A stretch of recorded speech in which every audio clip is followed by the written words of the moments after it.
ఆది ఎందు ఇప్పుడు మన విజయ్ కుమార్ గారు ఆయన చేస్తున్నటువంటి పరిచయాల పట్ల నేను గర్వపడుతున్నాను బ్రదర్.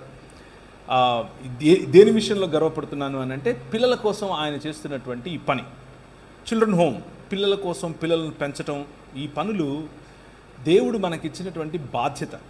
దేవుడు లేకపోతే క్రైస్తవ సంఘం మాత్రమే చేయగలిగినటువంటి ఒక విశిష్టమైన బాధ్యత.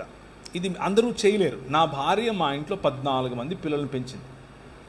నాకు 2 ఆడపిల్లలు, వాళ్ళతో పాటు మిగిలిన 12 మంది కలుపుకుంటే మా ఇంట్లో 14 మంది.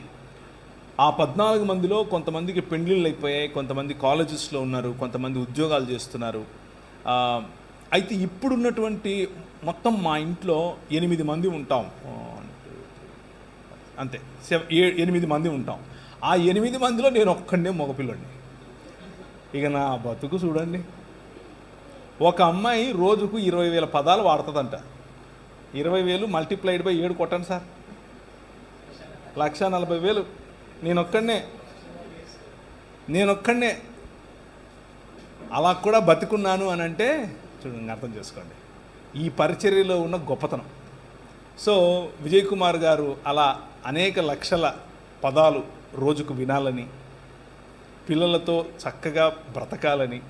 ఇంకో విషయం తెలుసా, కష్టపడి పనిచేసి అంటే, నాకు ఒక చిన్న కంపెనీ ఉంది, ఒక చిన్న వ్యాపారం ఉంది.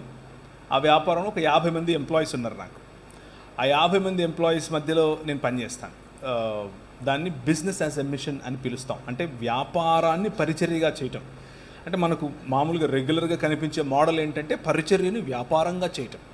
అలా కాకుండా వ్యాపారాన్నే పరిచర్యగా చేయటం, ఈ మోడల్లో నేను ఎంచుకున్నాను. ఆ ఎంచుకున్న మోడల్లో నేను పనిచేసే రోజు నేను నా భార్య కనీసం రోజుకు ఒక 14 నుంచి 16 గంటలు కష్టపడతాం.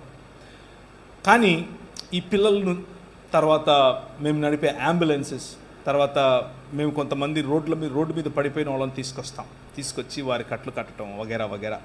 కొంతమంది కలిసి, నేను ఒక్కడిని కాదు, టీమ్ మెంబర్స్, వారికి నేను సహాయకుడిగా ఉంటాను అప్పుడప్పుడు. అదంతా చూసినప్పుడు ఏమవుతుందో తెలుసా, రాత్రి అలా కళ్ళు మూసుకుంటే చక్కగా నిద్ర వస్తుంది, బ్రహ్మాండమైన నిద్ర వస్తుంది. ఏ చీకు చింత ఉండదు. అబ్బా ఈరోజు బతికేమరా అనిపిస్తుంది.